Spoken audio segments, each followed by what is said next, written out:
So Roy Hibbert now using his size to his advantage. Well, he's playing against Joel Anthony, who is not necessarily, I mean, he's a center, but he's one of those active centers, not quite as tall, about 6'11", long arms, and he's a guy that can be effective from that area.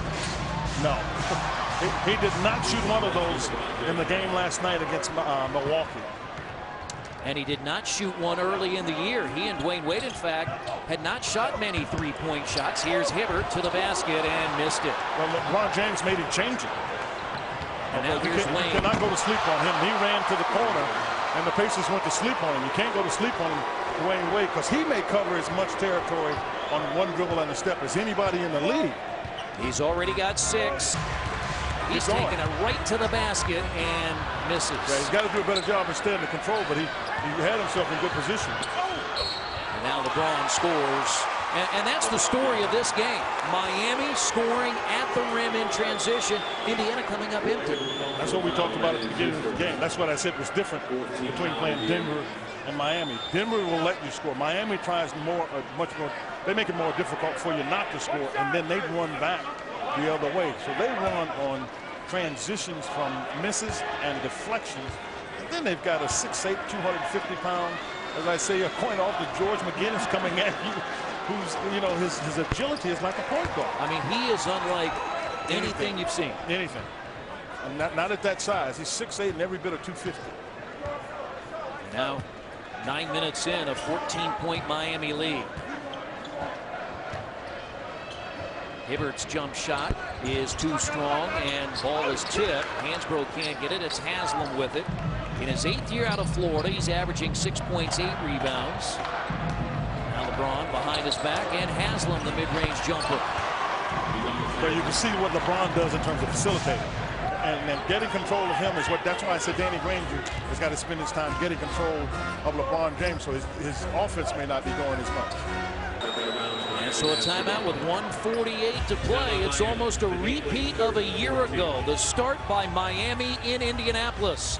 LeBron James and the Heat have a 16-point lead.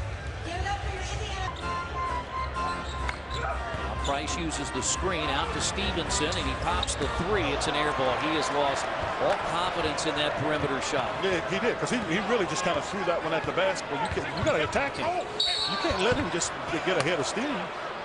Somebody's got to come get him. And James to the free throw line to shoot 2. What's impressive about LeBron James, think about this streak. It ended February the 3rd. He had 25 consecutive games as Granger leaves. 25 consecutive games of at least 15 points, 5 rebounds, and 5 assists. The only other player in the history of the NBA that has done that, Oscar Robertson. He did it 29 times, 26, and 25. I mean, that's almost 40-plus years that it's been done as Danny Granger walks off the floor. Their first 2 here to start the second. Yeah, a little bit of pace. And there's Battier again. That is a tough cover for Tyler Hansbrough trying to deal with Battier out there on the wing. Well, it's a tough cover, but the pass is made by LeBron James, who can just throw it over the top. That's where it's like Magic Johnson, 6'8". He just throws it over the top. LeBron James just realized what the Pacers were trying to call. They were running this play for Paul George, and he switched Joel Anthony so Paul George couldn't get the ball on this side. And the Pacers got 4 seconds on the shot clock because he read it. And he just made the steal. Shot clock went off, and here's the alley-oop, and James throws it down. Because the Pacers have to get back and make sure they don't get control. I'm telling you, he watched Frank Vogel call timeout, and then from there switch Joel Anthony so they could be in position to make the play, and then he comes up with the steal. I mean, that's the impact he's having on his team, his commitment to the defensive side, and you just have to know where he is. And there was little or no reaction from the Miami bench because they see this every night. Wade and James combined for 2 more, all Miami in Indianapolis. Quarter. But you don't want to see, and this is what the Pacers, you don't want to see it come out of the players. Oh, and there's LeBron. I mean, literally, 2 Pacers were trying to rebound the ball. It almost looked like it was going to go out of bounds. And there's LeBron James to capture it and put it in. And the Pacers do start the third quarter without Danny Granger, and that's James who blocks it and then saved it. Yeah.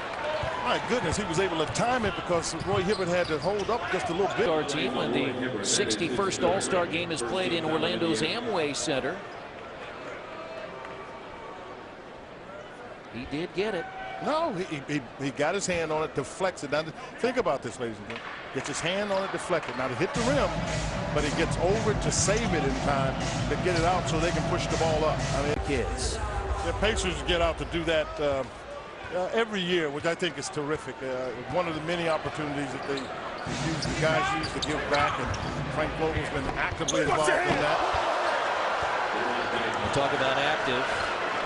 LeBron James pounds it home on the rebound halfway through the quarter. As they look for the alley-oop, but they can now get it to Wade. His jump shot is short, rebounded by Collison. Ahead to Paul George, chased down by Wade and James, and Paul throws it down. He got it down, and I was anxious to see if he'd get it down in time because both LeBron James and Dwayne Wade in reverse order were coming at Paul George, and he was able to make it work. And LeBron, who's now shooting nearly 40% from three-point range after just not taking very many early in the year. Well, I think the other thing that is the quality of the shot. When the Pacers struggled in the second quarter in Miami, what was different was James Jones. Oh my goodness, and he anticipated that from the baseline. And LeBron James gets it on a one-on-two situation against Stevenson and Dante Jones. I mean, he just manhandled both of these, and it may have been an offensive foul, but it's pretty hard to tell. You see him push him there. No, Dante Jones wasn't a foul, but I think the one on Stevenson you could have called. Dante Jones just tried to grab him, but it shows you 6'8", 250. Because he really watched. He moves. Yeah, he moves Stevenson. Stevenson's got to. The reason that's not called, Stevenson's got to take a tougher stance